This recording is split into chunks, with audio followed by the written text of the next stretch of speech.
Ngā āhua, shapes. Porohita, circle. Tapawharite, square. Tapatoru, triangle. Tapawhā, rectangle. Porotitaha, oval. Taimana, diamond.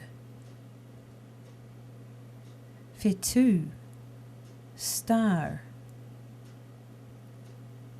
Manawa, heart.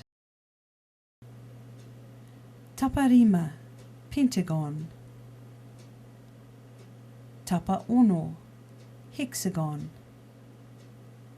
Tapawaru, octagon. Mata onorite, cube. Puoto, cylinder.